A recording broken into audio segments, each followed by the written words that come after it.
Namaste everyone. I welcome you all to the book reading session of Autobiography of a Yogi. So today we'll be doing chapter 7, The Levitating Saint. So let's begin our session.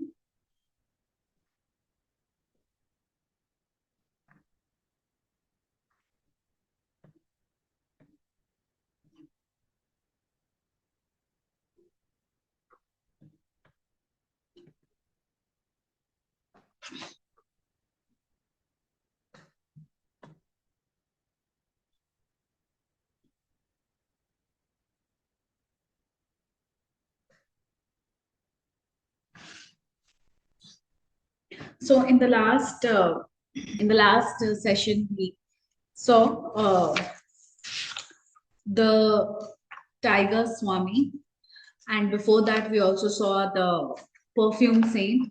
We are seeing all the saints that Paramahansa Yogananda ji is encountering in his quest to find his spiritual guru.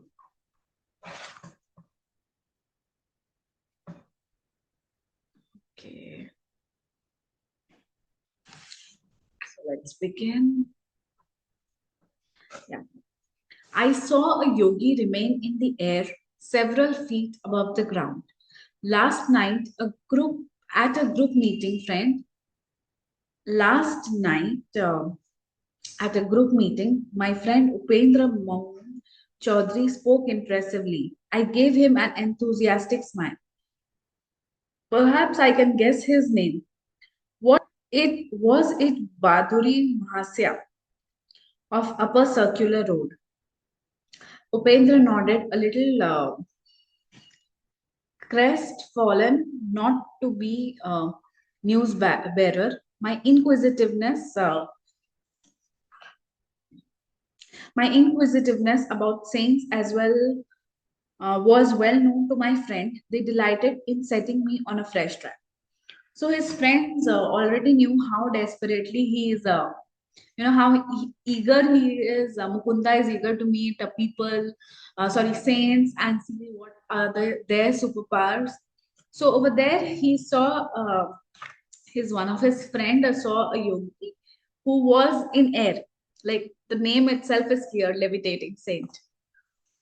So the yogi lives so close to my home that I often visited him. My words brought keen interest to Upendra's face, and I made a further confidence. I have seen him in remarkable feats.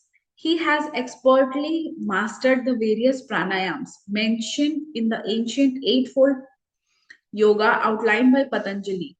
Once Bahaduri Mahasya performed the Bhastrika pranayam before me with such an amazing force that it seemed an actual storm had arisen in the room. Then he extinguished the thundering breath and remained motionless in a high state of superconsciousness. The aura of peace after the storm was vivid beyond forgetting. So now he's saying that once he has seen him perform Bhastrika pranayam, one of the pranayam, and he said that with such a force he did that for a long time he was motionless and in a high state of super consciousness. The aura of peace after storm had vivid beyond forgetting. Like how there is peacefulness after storm, it was just like that. I have heard that the saint never leaves his home. Upendra's tone was trifled incredulous. Indeed, it is true. He has lived indoor for the past 20 years. He slightly relaxes his self-imposed rule at the time of our holy festival, when he goes as far as front sidewalk. The beggars gather there because Saint Bahaduri is known for his tender heart. How does he remain in the air defying the law of gravitation? So now over here is telling that he enjoys staying in the home. He is more inside than outside. Only during the festivals he goes out, and because there the beggars gathered there because Saint Bahaduri is known for his tender heart. Might be he used to he donates or gives things. A yogi's body loses its grossness after use of certain pranayama. Now, again, this question arises in his mind: how is it possible? How can you go against the law of gravity? If you are in air. So, a yogi's body loses its grossness after use of certain pranayams, then it will levitate or hop about like a leaping frog. Even saints who do not practice a formal yoga have been known to levitate during the state of intense devotion to God. So it has been observed, and I think in pictures also we have seen that in certain images that after going to a certain state, the saints they get uplifted from the ground. So he's saying like we have seen some saints, but this is it is against the law of gravity. I would like to know more of this sage. Do you attend his evening meetings? Upen's eyes were sparkling with curiosity. Yes, I go often. Yes, I go often. I am vastly entertained by the wit in his wisdom. Occasionally, my prolonged laughter mars the solemnity of his gathering. The saint is not displeased, but his disciples look daggers.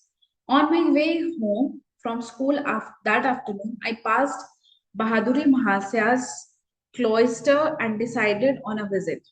The yogi was inaccessible to the general public. So now the general public were not allowed to visit him. So after coming back from school, he wanted to go to his place. A lone disciple occupied the ground floor and guarded his master's privacy. So in the ground floor, a disciple would stay there and he would not allow anyone to go to the master. Yeah, it is like guarding his privacy. So the student was something of a martinet. He now inquired formally if I had an engagement. His guru put in an formally if I appearance just in time to save me from summary ejection.